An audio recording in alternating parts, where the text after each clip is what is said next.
नमस्ते मित्रों।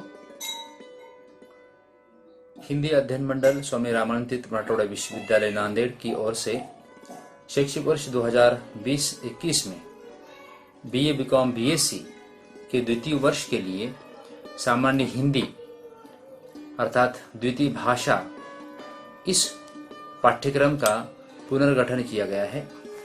इस पुनर्गठन में अलग अलग 10 विधाओं की एक एक रचनाओं का सम्मिलन किया गया है, जो छात्रों को अलग अलग विधाओं का परिचय होकर अलग अलग विधाओं में रुचि निर्माण करने के लिए प्रेरित करेगा।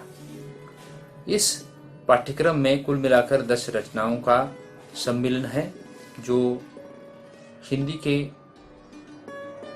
महज ऐसे साहित्यकारों ने अपनी रचनाओं का निर्माण किया है। जैसे कि हम जानते हैं कि एक सत्र में 75 अंक की परीक्षा होगी, जो सत्रांत में 50 अंक लेखी परीक्षा के रूप में होंगे। रहे 25 अंक जो कि अंतर्गत मूल्यांकन के अंतर्गत महाविद्यालय स्तर पर विभिन्न परियोजनाओं के माध्यम से 25 अंक की परीक्षा का आयोजन किया जाएगा। इसमें इस पाठ्यक्रम को लेकर हम थोड़ा सा परिचय करेंगे, जिसमें पहला घटक आता है हमारे भारत के युवाओं के प्रेरक और प्रेरणादायी व्यक्तित्व स्वामी विवेकानंद जी का एक संबोधन पाठ है, जिसका शीर्षक है युवाओं से। जैसे कि आप सभी जानते हैं, स्वामी विवेकानंद जी को हम प्रेरणादायी व्यक्तित्व के रूप में और आशादायी व्यक्तित्व के रूप में जानते हैं, और ऐसे स्वामी जी के इस रचना के माध्यम से हमें एक संदेश प्राप्त करने का अवसर भी मिलेगा। दूसरा घटक इस पाठ्यक्रम में सम्मिलित किया गया है हमारी हिंदी के बहुत बड़े इतिहासकार, साहित्यकार आचार्य हजारी प्रसाद द्विवेदी जी की उनका नाखून क्यों बढ़ते हैं ये निबंध हमारे पाठ्यक्रम में सुनिश्चित किया गया है, जो हमारी मनुष्य की मनुष्यता और मनुष्य की मानवीयता इस पर संकेत, इस पर चिंतन करता है। आचार्य हजारी प्रसाद द्विवेदी का नाम लेते ही हमारे आंखों के सामने हिंदी का इतिहास और हिंदी के निबंध, ये 2 विधाएं हमारे सामने आती हैं। आचार्य हजारी प्रसाद द्विवेदी जी ने हिंदी के निबंधों में एक अलग प्रकार की जान डाली है और एक अलग प्रकार की रचनाओं का निर्माण कर हमें निबंध को एक नई दृष्टि देने का प्रयास किया है। तीसरी जो रचना हमारे इस पाठ्यक्रम में सम्मिलित की गई है, एकांकी की इस विधा को लेकर डॉक्टर राम कुमार वर्मा जी की एक एकांकी हमारे इस पाठ्यक्रम में प्रस्तुत की गई है, जिसका शीर्षक है औरंगजेब की आखिरी रात। जैसे कि आप भली भांति जानते हैं, डॉक्टर राम कुमार वर्मा हिंदी के एक तत्ववेत्ता के रूप में, दर्शन शास्त्री के रूप में और एक बहुत बड़े साहित्यकार के रूप में हम जानते हैं, और ऐसे साहित्यकार की एक रचना एकांकी के रूप में हमारे इस पाठ्यक्रम में सम्मिलित की गई है। एकांकी का अर्थ है एक अंकों वाली रचना। जैसे कि नाटक में हम देखते हैं कि अनेक अंक होते हैं, लेकिन एकांकी में एक ही अंक होता है और कुछ गिने चुने पात्र होते हैं। लेकिन नाटक में ऐसा नहीं होता। नाटक में अनेक पात्र होते हैं, पात्रों की मर्यादा नहीं होती। लेकिन एकांकी में एक घटना, एक समस्या और एक प्रसंग को लेकर चिंतन होता है, और कुछ 10 से कम ऐसे पात्रों को लेकर उसमें कथानक बुना जाता है। ऐसी एक छोटी सी एकांकी हमें इस पाठ्यक्रम में पढ़ने का अवसर मिलेगा। अगला घटक प्रवास की डायरी। कुछ विशिष्ट पन्ने हमारे हलावादी साहित्यकार हरिवंश राय बच्चन जी ने इस यात्रावृत्त को लिखने का प्रयास किया है, प्रवास वर्णन लिखने का प्रयास किया है, जो हम पढ़ेंगे। हरिवंश राय बच्चन जी का नाम लेते ही हमारे आंखों के सामने हलावादी कविता आती है। मधुबाला, मधुशाला, मधुकलश, ये 3 काव्य संग्रह हिंदी साहित्य के लिए एक महत्वपूर्ण रचनाएं मानी जाती हैं, और ऐसे क्षणभंगुरता को लेकर, क्षणभंगुर जीवन को लेकर और हमारे जीवन की प्रेरणा भविष्यकालीनता को लेकर लिखने वाले हरिवंश राय बच्चन जी ने अपने साहित्य के माध्यम से मनुष्य को प्रेरणा देने का काम किया है। और इसी प्रवास की डायरी, इस डायरी में एक अपने अनुभवों को चित्रित करने का प्रयास हरिवंश राय बच्चन जी ने किया है, जो हम इस सत्र में पढ़ेंगे। अगली जो रचना हमारे पाठ्यक्रम में सम्मिलित की गई है, जो कि व्यंग रचना है हरिशंकर परसाई जी, जो कि हिंदी के बहुत बड़े व्यंग्यकार माने जाते हैं। इंस्पेक्टर मातादीन चांद पर। हरिशंकर परसाई हिंदी के बहुत बड़े व्यंग्यकार हैं और जिनकी साहित्य में व्यंग अधिक मिलता है।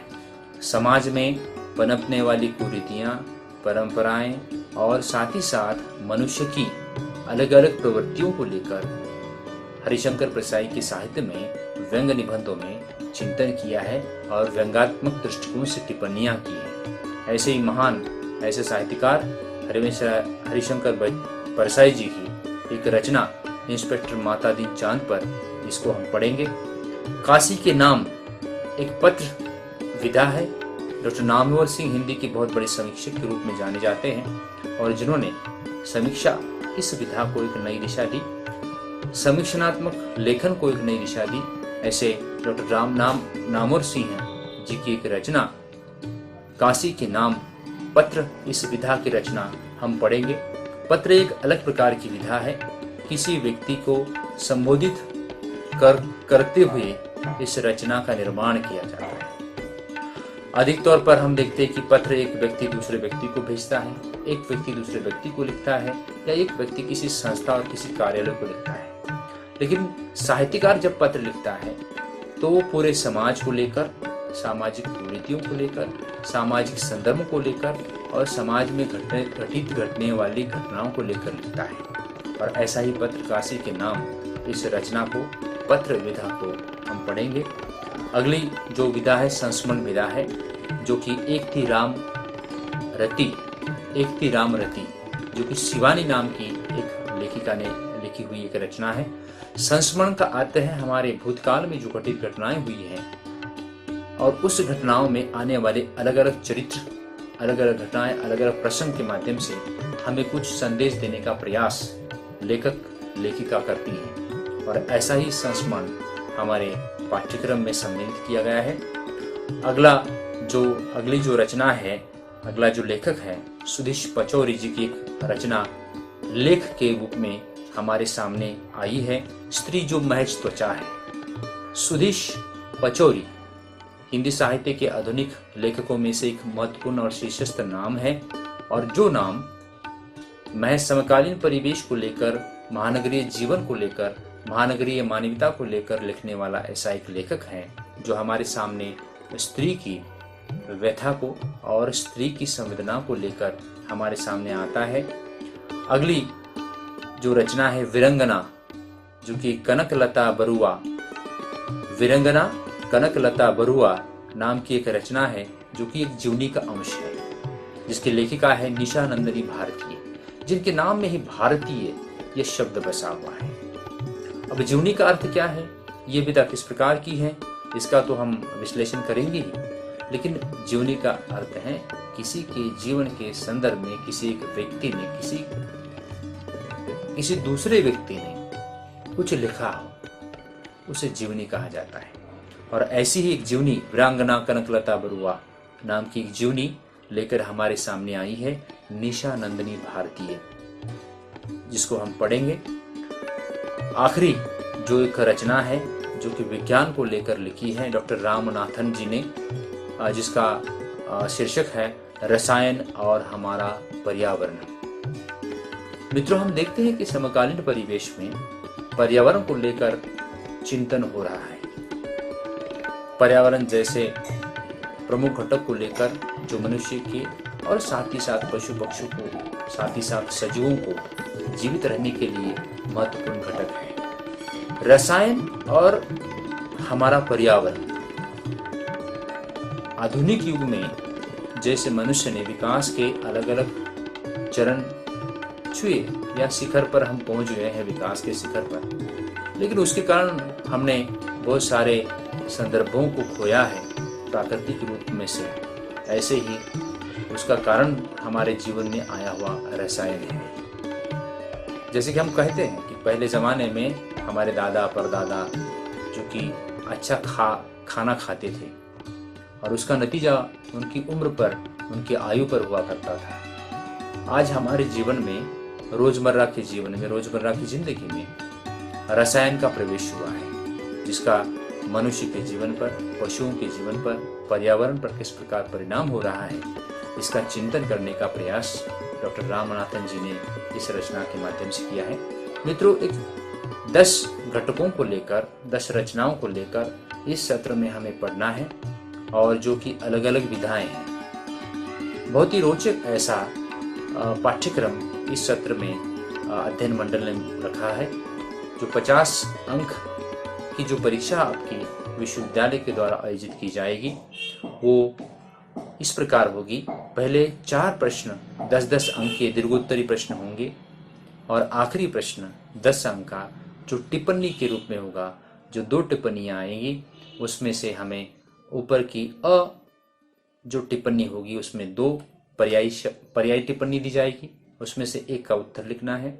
ब जिसमें से 1 का उत्तर लिखना है। ऐसे 5-5 अंक के 2 टिप्पणियाँ, और ऊपर दी गई 1 से 4 अर्थात वो 40 अंक की ये 4 प्रश्न, ऐसे कुल मिलाकर 50 अंक की परीक्षा सत्रांत में हमारे विश्वविद्यालय की ओर से आयोजित की जाएगी, और महाविद्यालय की ओर से 25 अंक के लिए अंतर्गत गुण परीक्षा आपकी आयोजित की जाएगी। अर्थात इस सत्र में हमें कुल मिलाकर 75 अंक की परीक्षा का आयोजन करना है। तो इस तरह से मुझे आशा है कि आपको ये 10 में से 10 रचनाएं बहुत अच्छी लगेगी, और हमें जीवन जीने के लिए हमें एक नई दिशा देगी।